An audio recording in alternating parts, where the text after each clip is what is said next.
Sumainyo ang Panginoon. at sumaiyo rin. Ang mabuting balita ng Panginoon ayon kay San Marcos. Papuri sa iyo, Panginoon. Noong panahong iyon, sina Jesus at ang kanyang mga alagad ay nagdaan ng Galilea. Ayaw ni Jesus na malaman ito ng mga tao sapagkat tinuturuan niya ang kanyang mga alagad. Sinabi niya, ang anak ng tao ay ipagkakanulo at papatayin, ngunit muling mabubuhay sa ikatlong araw. Hindi nila naunawaan ang sinabi niya, ngunit natatakot naman silang magtanong sa kanya. At dumating sila sa Capernaum. Nang sila'y nasa bahay na, tinanong ni Jesus ang kanyang mga alagad, ano bang pinagtatalunan ninyo sa daan? Hindi sila kumibo sapagkat ang pinagtatalunan nila'y kung sino sa kanila ang pinakadakila. Naupo si Jesus, tinawag ang 12 at sinabi, ang sinumang nagnanais maging una ay dapat maging huli sa lahat at maging lingkod ng lahat. Tinawag niya ang isang maliit na bata at pinatayo sa harapan nila. Pagkatapos kinalong niya ito at sinabi, ang sinumang tumanggap sa isang maliit na batang tulad nito, alang-alang sa akin, ay tumatanggap sa akin. At sinumang tumanggap sa akin, hindi ako ang kanyang tinatanggap, kundi ang nagsugo sa akin. Ang mabuting balita ng Panginoon. Pinupuri ka namin, Panginoong Jesucristo. Isang magandang umaga po sa inyong lahat. Ngayon po ay Martes sa ikapitong linggo ng karaniwang panahon. Nagbabalik po tayo sa tinatawag na mga karaniwan o ordinaryong panahon. At sa umagang ito muli ay nanyayahan tayo na pagnilayan itong isang bagay na tinanong ni Jesus sa kanyang mga alagad at maaring itinatanong pa rin sa atin ngayon. Sabi po dito, ano bang pinagtatalunan ninyo? Ano bang pinag-aawayan ninyo? Ano bang hindi ninyo pinagkakasunduan? Kasi sabi po dito, habang tinuturuan o habang matapos na ituro ni Jesus sa kanila ang kanyang pagdaraanan, no, na ang anak ng tao ay ipagkakanulo. At alam naman natin no, kung paano siya ipinagkanulo sa pera. Ibinenta ni Judas si Jesus. At ngayon, no, hindi ito naunawaan ng mga alagad at alam ito ni Jesus. Wala naman po maililihim o maitatago sa Diyos. Ano ang pinagtatalunan natin? Ano ang pinag-aawayan natin? Sabi po sa unang sulat ni Apostol San Pablo sa unang pagbasa, meron daw tayong mga pinakamimiti. Meron daw tayong gustong makamtan sa buhay at nagagalit tayo kapag hindi natin ito nakukuha. Yung galit na ito napupunta sa patayan. Nakikipagpatayan tayo, makuha lang ang isang bagay na pinakamimiti-miti natin. O ngayon, sa atin po, anong pinagtatalunan natin?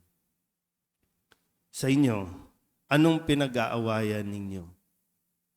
Kapiranggot na lupa, mana, pera, minsan kahit sa opisina, sa mga trabaho, napapagalingan, kasi gusto maging, maraming gusto maging number one, maraming gusto maging pinakadakila, pinaka-the best. Sa social media, kung ano-anong ginagawa para lamang tumaas, no? Pinaka number one sa TikTok, number one sa Facebook, number one sa kung ano mang mga social media account. Kahit ngang manira, no? Kahit ang manira ng tao, kahit ang siraan mo ang isang tao, maging viral ka lang. Kahit yung pagkain, maging viral ka lang. So anong pinagtatalunan natin? Anong problema natin? Sa inyo po. Baka gusto nyong sagutin sa sarili ninyo na ano bang ikinagagalit natin sa isa't isa? Meron tayong gusto? Hindi yun ang nangyayari? So, saan tayo pupulutin yan?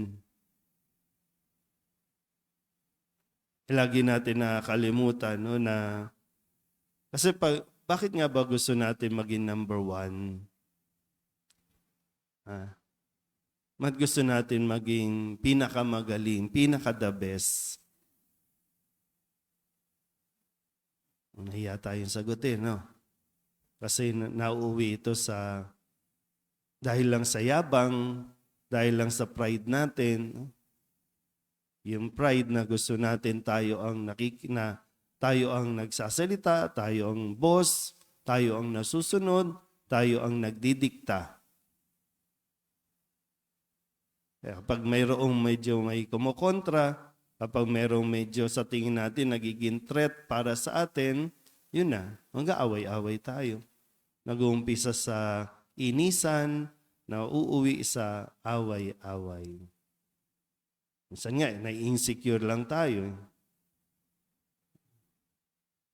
Muli, pinapaalala sa atin, no? Kung gusto natin, mag-ingat-ingat din naman tayo no, sa kagustuhan natin kasi no, na maging pinakadakila, nagmumukha lang tayong tanga. Kasi wala ka namang kakompetensya, wala ka namang kalaban. Feeling mo lang may aagaw ng gusto mo. Tinuturo ni Jesus sa kanyang mga alagad at ipinapaalala muli sa atin kung ano ang tunay na kahulugan na maging dakila sa lahat. Yung tunay na kahulugan. Kasi aanin mo yung number one ka, top ka, pero mag-isa ka lang. Dahil ayaw mong makihati, ayaw mong mag-share, ayaw mong ibahagi yung kung ano ang alam mo, kung ano ang meron ka. Hindi ko alam kung kailan natin ito mauunawaan o matututunan. Pero mangyayari lang lahat ng ito kung tayo po ay mananatiling tapat sa ating Panginoon. Sa Diyos lang po tayo, no? Kumbaga, sana. Sabi ko nga, kung kailan ba natin maunawaan o maintindihan ito? Patulong tayo sa Espiritu Santo, no? Na siyang gumagabay sa atin. Kung sakaling nagkakaroon tayo ng ganitong mentality na gusto natin maging pinaka-the best, suriin muna natin yung motivation. Anong dahilan? Bakit gusto mong makilala? Bakit gusto mong maging pinakamagaling? Yung motivation. Kasi baka mauwi lang tayo sa pagkasira ng ating mga sarili. Amen?